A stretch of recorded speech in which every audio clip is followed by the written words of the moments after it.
an update on injuries going into Salt Lake? Sure. Damien accomplished today what we needed him to accomplish to remain available. Bloomy is not going to be available. Steven not available, and Eric is not available, but moving very much in the right direction. So you brought in Simonin as some depth in defense. Who else do you have that could play back there in case there was an issue? Our whole coaching staff. Yeah, we have other guys. I mean, at that point, if we have to go deep, then we have guys, mostly defensive midfielders or outside backs, that would be sliding into a position. Obviously, Jackson could play as an outside back. He's done that before. Daniel Levitz has taken some reps as an outside back, just to make sure in case we've needed anything in terms of depth. But we have guys who appear and seem comfortable in it if we have to go in that direction. But we don't anticipate that's going to be the issue. I'm not sure what the definition of an injury crisis is, but at this early stage of the season, is it worrying that you've got this number of injuries in one spot on the field, or do you just think that's what happens sometimes? Yeah, well, I think it's what happens sometimes. It's a little frustrating that they have tended to come from the same position. It's a little bit of a perfect storm of events as well, just because it's during an international week. So we've lost, obviously, players to international call-ups at various age groups and various levels that have hurt us in terms of starters and also a little bit in terms of depth. But in terms of specifically our center back position, I think it's just kind of a fluke that it happens to be a few guys that have gone down at the same time. That's just uncommon. What did you see from Jordan Hamilton to give him the call to make the trip this week? Jordan he's done well. He had a good preseason. Last week we went out and watched him in the USL game, and he had some very good moments in the USL game. And one thing you can say about Jordan is he has a knack for finding the back of the net, and he's still adding some pieces to his game just to be a more complete player over 90 minutes. But he does have a knack for putting the ball in the goal, and that's a special quality. You obviously have to make personnel changes with the absences and injuries, but what about tactical changes? I mean, you're missing some key players. How might that affect tactical setup or how you approach the match? Not too much. We, from a tactical standpoint, we've set out to have a certain style of play and what we kind of want to accomplish. Again, that may adjust 10-15% based on the opponent and us looking at what we think we can do to help give ourselves the best chance against them. But we're not going to change our identity for any given game. We're not going to change our system for any given game, just because that's why we built the team we had, is to be able to plug guys into specific roles, into a specific style. And so, we remain who we are, and we think that gives us the best chance to get results. How far off is Caldwell, and how big of a concern is it maybe this early in the season to see him missing games already after going through the injuries he had last year? How far off is he? Uncertain. Probably at least another week. I think Chicago would be questionable. Beyond that, I'm not certain. It's disappointing for Steve and for everyone that he's come across a calf injury early. It's a challenge. Just again, as going from turf to soft grass to hard turf, and guys who have some miles on their legs. It's not an easy transition. So it's disappointing, I'm sure, for him, and for us. We have to adapt. That's why we have center backs in our lineup, in our depth chart, and we'll make do with what we have, and it gives guys opportunities to step up and show us early in the season what they can provide us as we look going forward. Yes, Clement could be one of those guys. Yeah, I mean, we drafted Lamont for his abilities as a center back, especially his qualities on the ball, which we've all seen is a special player with the ball. And for us, we were hoping to give him a little more time just to see more reps as a professional and sort of the USL environment and continue to integrate him in. But with the circumstances, we're going to find out, if he's needed in this situation. We'll find out if he's what he's going to do at the next level, right? So he'll get an early test if we have to go to him.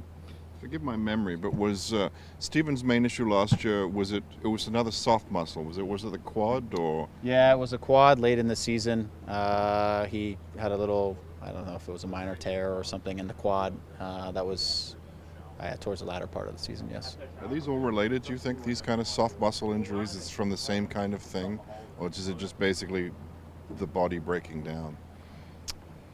It could be related. My impression of the calf thing, again, is just a continued sort of off and on of different surfaces, and that can lead to a little bit of a strain in some of those areas. The quad last year, it seemed like maybe it was in a real sprint where he really had to open up and chase somebody down, and maybe it was a weakness at that point in the season. I'm no doctor to give a definite opinion, but we've had a couple guys with these kind of niggling calf injuries, and I think a lot of it is just, again, it's the time of year where you have to bounce around in different surfaces, and it's not ideal, but we deal with it. Did Perkis train at all this week? Yes, he got some reps out on the field, but he still has one more day tomorrow where we hope to get him some more repetitions. And who will be your captain? It's still not fully determined yet, but it's down to me for a couple guys, and so we'll make a decision tomorrow. I'll talk to a couple guys. I just want to make sure they know why, but I think the guys who are in the mix are probably clear. And this is not really TFC related, but can I ask you about, talking about turf, sure. Porter, the Montreal player you saw, was injured in New England. Of course, this franchise has seen a star player go down on that turf in New England. Is there any concern? I mean, you know these stadiums and these surfaces. I know that some people have said that it's not a very good surface. Are there any concerns when you see this happening again?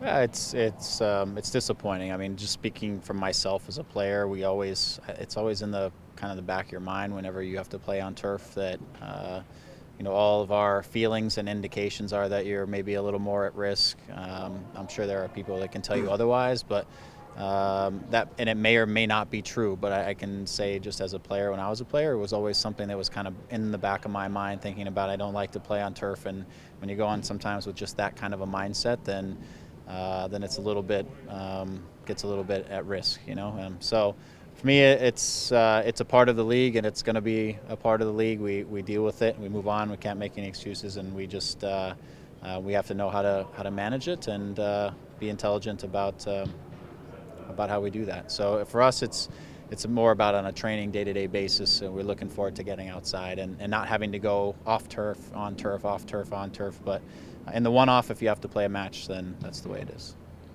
And I'm sure you'd rather have a full squad to choose from this weekend, but you've worked hard on coming up with an identity for this roster, this squad, so people can shift in and out. Mm-hmm. As part of you, I mean, this is a chance to see how well that's working this weekend, I guess. Yeah, absolutely. I'm excited for this game. Our team has trained this week and last week with a great intensity. As we've slipped guys in, they've fulfilled roles nicely.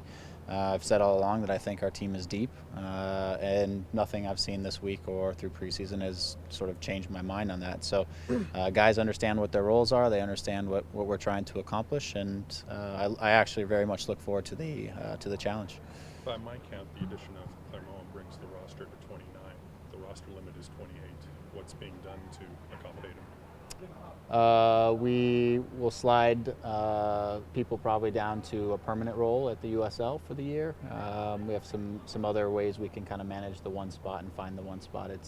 Tim works on that. That's his expertise. He'll have the best answers for you. But we can, within the USL structure, we can loan a player on a permanent basis and get a spot back, is what I understand. Yeah. Okay. How much does whatever system you want to employ change without Josie and Michael? I mean, are there guys on this team that can do the same job they do, or does something need to be alter something, I guess is what I'm asking? We can consider it. I mean, we played two different sort of formations, if you will. But again, I think we chose the way we wanted to play based on the depth of our roster, not just the first 11, but also in the guys we thought could come in and give us minutes or replace or fight for spots. And so as we chose our identity and chose our system and chose the animation we wanted within our system, we did so based on our entire roster and tried to build our roster around that. So I firmly believe we have guys who can fit in nicely and do very similar, if not the same roles as those guys, and provide us, again, the best opportunity within what we do to win games. And what about Javinko? Have you figured out where you think he fits best in this team yet? Is it as a playmaker kind of roving into different spaces? Is it as a striker? I think you played kind of more advanced against Columbus. Where do you think it is based on the two games you've seen?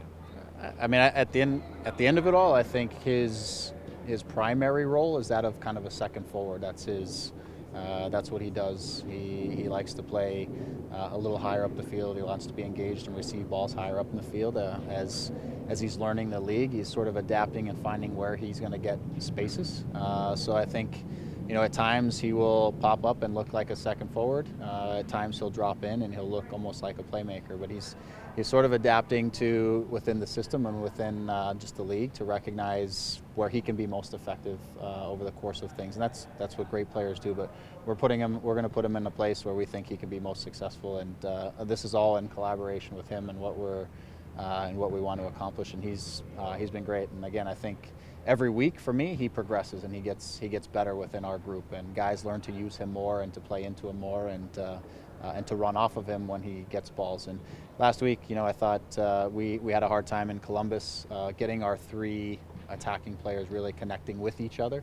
And it's something that we've talked about over the course of the week. They gotta be able to play with each other a little bit more and not just end up each of them doing kind of their own thing, if you will. Have you asked him told him to be more selfish in certain incidents? Oh, for sure. The Columbus game? Yeah, for sure. I told him about 3 minutes after the game that he could be a little more selfish. But that's it's a little bit of who he is. He gives of himself for the whole group, and so I wasn't totally surprised. But again, I encouraged him that if he sees the opportunity to take it, please take it. So.